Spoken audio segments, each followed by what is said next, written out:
Where in the wine world are the email mavens?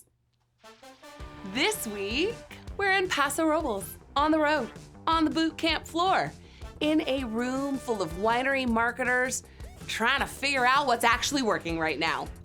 And Gumshoes, we're not here to just teach. We're here to gather clues, because the questions people ask in rooms like this, they tell you everything about where the real friction is.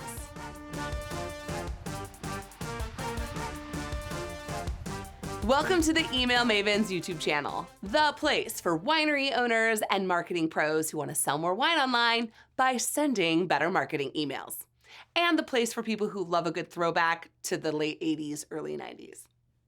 I'm Erica Walter, founder and CEO of Email Mavens, and today we're going undercover. I'm at the Paso Robles Wine Country Alliance Marketing Bootcamp in Paso Robles, listening closely to the patterns in the room. What questions keep surfacing? What assumptions are wineries making? Where are systems quietly breaking? Let's see what we find on the floor.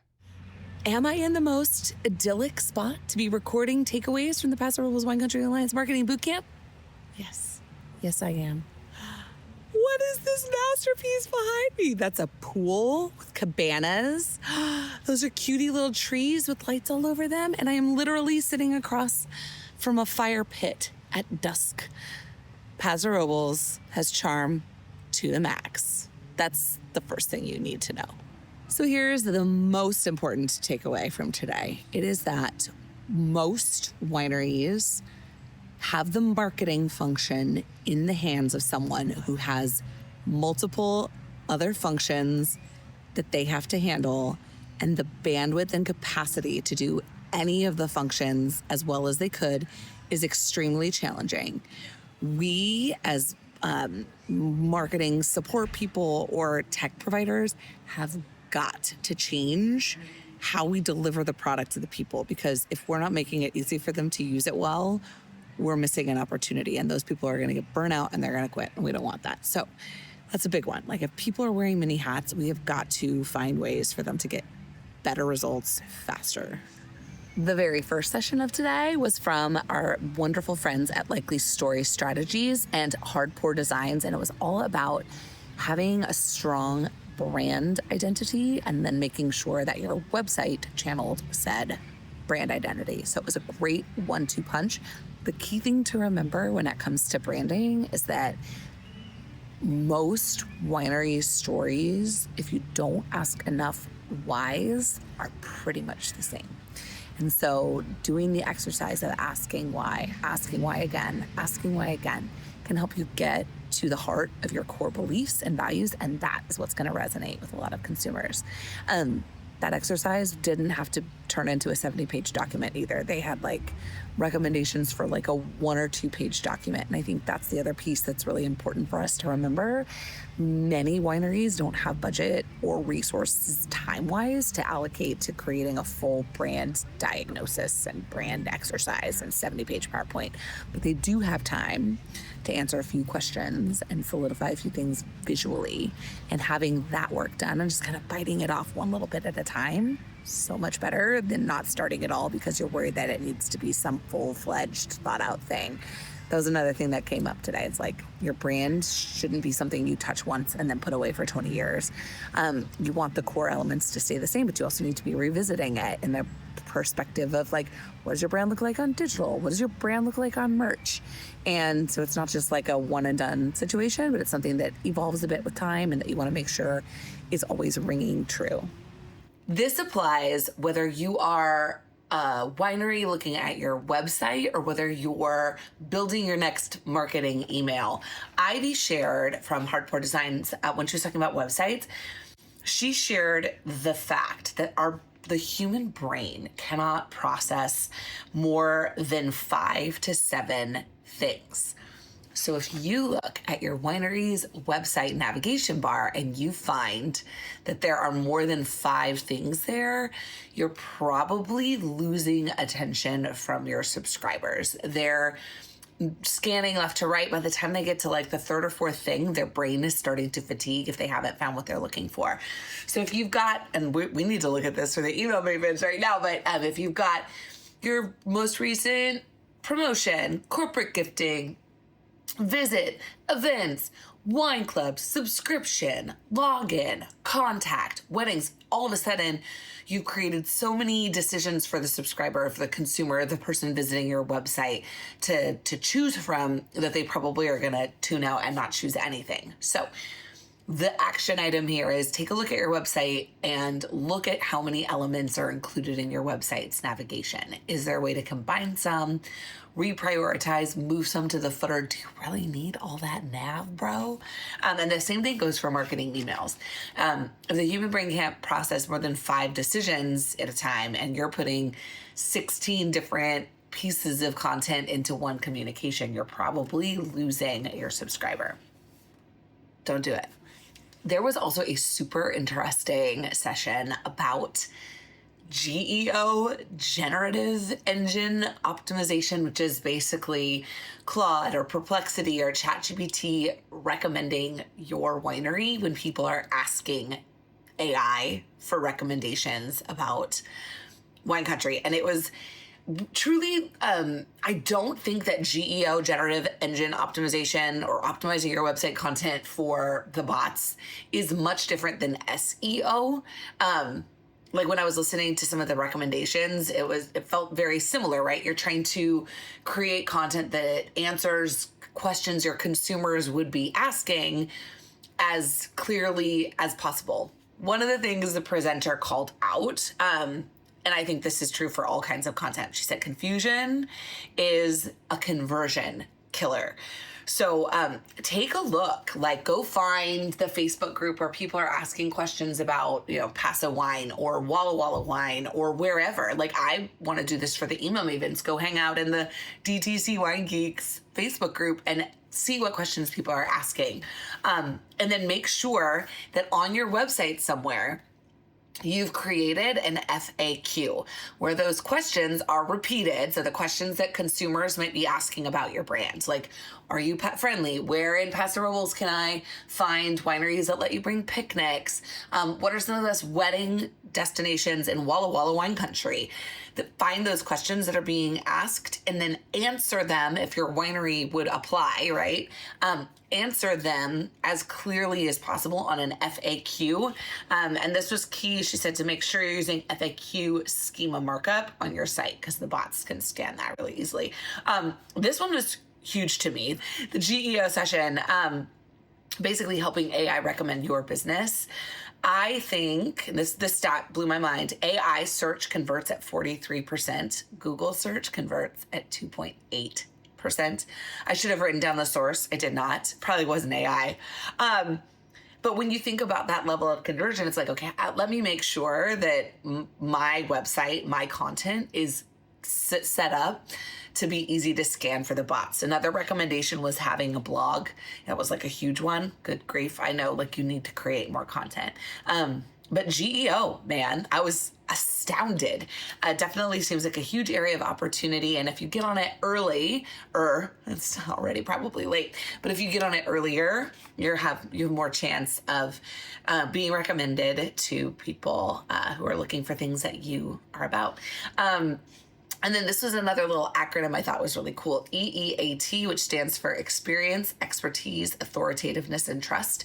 This is what your bots are looking for when making recommendations. So if you have content that reinforces those 4 things, you're going to be more likely to show up in those recommendations that AI is making.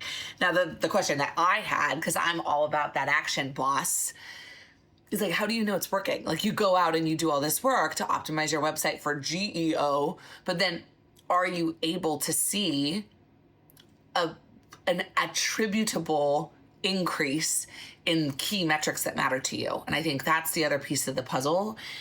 Like, let's identify 2 or 3 actions or recommendations that you want your winery to be associated with, and then track like lead generation by source to AI. Like ChatGPT adds a lot, like a little bit of append UTM tracking to links that they put in their content. So like, are you getting website traffic from ChatGPT? Are you getting website traffic from Claude or Perplexity?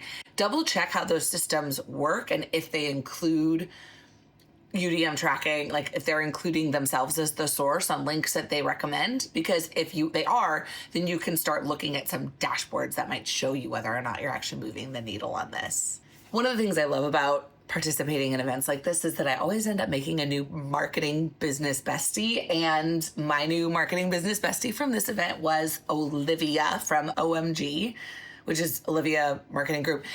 She's rad, and she talked about organic social and basically like turning top performing organic social into paid or boosted content that then generates more key actions for your subscribers. She gave a great, like, I love action. I love step-by-step because I find if you teach broad strokes concepts, a lot of the time it's harder to put that into action. But when you teach a step-by-step or you show screen captures of what exactly you need to do to generate X, Y, or Z result, it's easier for the winery marketer who's wearing all the hats and has 18,000 other things to do to go back to the winery and actually implement on what they just learned.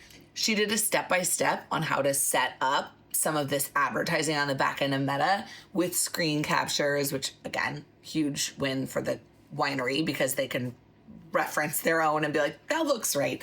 So that was a super valuable session. And what we're going to do with it is start baking in to our Mavens on Demand group coaching sessions, the step-by-step for using Meta for lead generating ads. So I'm super excited about that. That's happening in April, which is a list growth focused month. But probably, again, we'll probably do it and someone's going to have questions. And so if you're not a Mavens on Demand and you want weekly coaching, accountability, step-by-step, hand-holding through setting up your own Meta lead ads, get in the room, baby.